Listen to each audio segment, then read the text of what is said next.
Treatment नहीं करेंगे, अब इसका इलाज हम नहीं करेंगे, इसको लेकर जाओ। तो इस दौरान में नेताम जी के बारे में उस सज्जन को पता चला और नेताम जी ने क्या किया, नेताम जी खुद बताएंगे। नमस्कार दोस्तों, मैं अभी गया था भानुप्रतापपुर क्षेत्र में। एक व्यक्ति दिल्ली की हॉस्पिटल में करीबन 1 महीना तक एडमिट था, लेकिन उसका ठीक नहीं हुआ। उसका पैर को जहाँ जख्म हुआ उसको काट दिए हैं और काटने से उसका जो गल रहा है, इतना गड्ढा हुआ, कम से कम इतना रुई वहाँ काटन को भरते थे।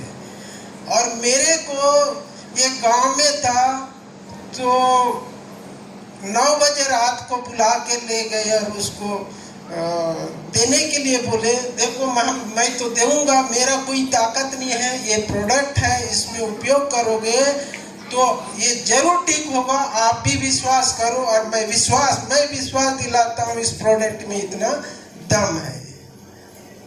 ठीक है, उसको दिया तो 2 दिन में उसको आराम मिला, एक ही रात में उसको आराम मिल गया।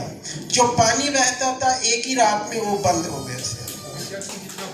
अभी जख्म जो है ना बहुत कम बता रहे हैं, अभी गया नहीं हूँ सर, अभी फोन से बता रहे हैं कि उसका पानी निकलना बंद हो गया, जो जख्म है वो भी कम हो रहा है।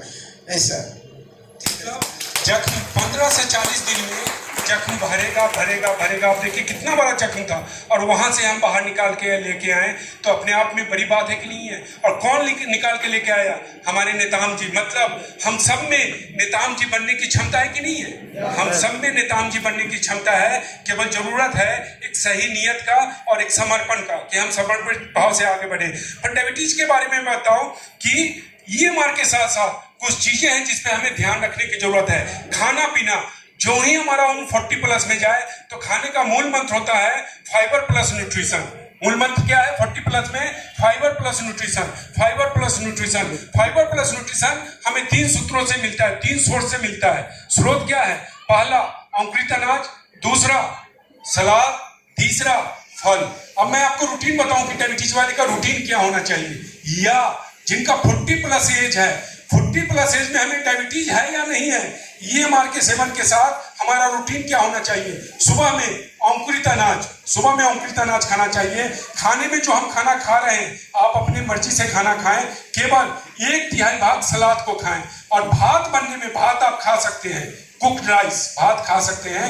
केवल भात बनने के आधे घंटे के अंदर आपको भात को खा लेना है। मैं ऐसा इसलिए बताता हूं कि जैसे हमने अंकुरित अनाज के बारे में बताया कि अनाज को अंकुरित करके खाना चाहिए। जानते हैं मैं क्यों बार बार कहता हूं अनाज को अंकुरित करके खाने के लिए?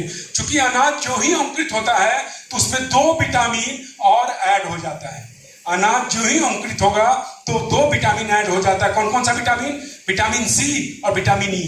उसी प्रकार से प्लस उसमें फाइबर हो जाता है, रेशा बढ़ जाता है। उसी प्रकार से भात जितना ठंडा होगा उसको आप बाहर से देखेंगे तो उसमें कोई परिवर्तन नहीं आएगा, पर अंदर ही अंदर फर्मेंटेशन होना शुरू हो जाता है। और उस फर्मेंटेशन के कारण उसके जो दूसरे न्यूट्रिशन है ज्यों का त्यों रहेंगे, पर कार्बोहाइड्रेट बढ़ना शुरू हो जाएगा। और जितना कार्बोहाइड्रेट बढ़ेगा उतना हमारे शरीर में क्या बनेगा? शुगर बनेगा। और हम शारीरिक मेहनत कर नहीं रहे हैं आज के दिन में, तो ब्लड में शुगर बढ़ेगा कि नहीं बढ़ेगा? ब्लड में शुगर बढ़ेगा। तो चावल हमें खाना चाहिए, चावल कुक्ड राइस खाना चाहिए, पर भात बनने के आधे घंटे के अंदर। और कितना खाना चाहिए भात? अंजलि, दोनों हाथ को मिला ले, इससे ज्यादा हमें भात खाने की जरूरत नहीं है। अब 3 से 5 के बीच में आएंगे तो 3 से 5 के बीच में मोटे तौर पे हम लोग चाय पीते हैं। चाय आप पीना चाहें तो पी सकते हैं, पर चाय पीने के पहले 1 गिलास पानी जरूर पी लें। क्यों? क्योंकि चाय एसिडिक है। हमने क्या बताया था? डायबिटीज के मूल कारण में एक कारण एसिडिटी है, और एसिडिटी के पीछे मुख्यतः 2 ही कारण है। हमारे शरीर में एसिडिटी के पीछे मुख्यतः 2 कारण है। पहला, ज्यादा से ज्यादा दूध वाला चाय पीना, और दूसरा, जितना ज्यादा हम तला भुना खाएंगे उतना ज्यादा एसिडिटी बनेगा। जैसे आप फल खा रहे हैं तो फल अल्कानाइजिंग एजेंट है, सलाद अल्कानाइजिंग एजेंट है, अंकुरित अनाज अल्कानाइजिंग एजेंट है, मतलब एसिडिटी को कम करेगा। पर उसी सलाद को आपने भून के खा लिया, मीट मसाला डाल के या थोड़ा सा आग पे चढ़ा के कुक कर दिया, अब वो अल्कानाइजिंग से उसका नेचर क्या हो गया? एसिडिक। तो हमें ज्यादा से ज्यादा अल्कनाइजिंग एजेंट वाला खाना है। तो हमें चाय पीने के पहले थोड़ा सा पानी पी लेना चाहिए और संभव हो सके तो थोड़ा सा फ्रूट्स या अंकुरित अनाज या सलाद खा लेना चाहिए, फिर पानी पी के चाय पीना चाहिए। अब हम रात में चलेंगे तो रात में अपनी मर्जी से आप खाना खाएं, केवल खाने में 1/3 भाग सलाद को ऐड कर दें। रात के सलाद में मूली को वर्जित करना है, मूली को वर्जित करना है। क्यों करना वर्जित? क्योंकि मूली वायु प्रधान है, मूली के खाने से गैस बनेगा और रात में हमारे शरीर में पेट में ऐसे ही गैस बनता है। बाकी हर सलाद को खा सकते हैं, चाहे वो गाजर हो या चुकंदर हो। फल में सारे फलों का सेवन करना है।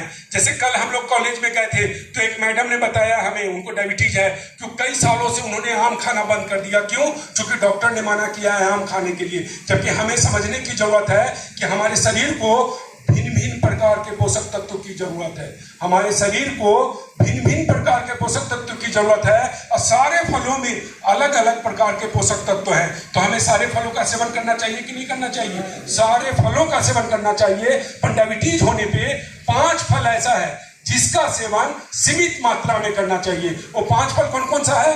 आम, केला, चीकू, सीताफल, द्राक्ष। कौन कौन सा है? आम, केला, चीकू, सीताफल, द्राक्ष। चीकू को कहीं कहीं पे सपोटा भी कहते हैं और द्राक्ष को हम लोग अंगूर भी कहते हैं, द्राक्ष को अंगूर भी कहते हैं। तो ये 5 फलों का सेवन करना है, पर सीमित मात्रा में करना है। अब देखिए, खाने पीने का सब्जेक्ट खत्म हो गया, पर हम आगे बढ़े उसके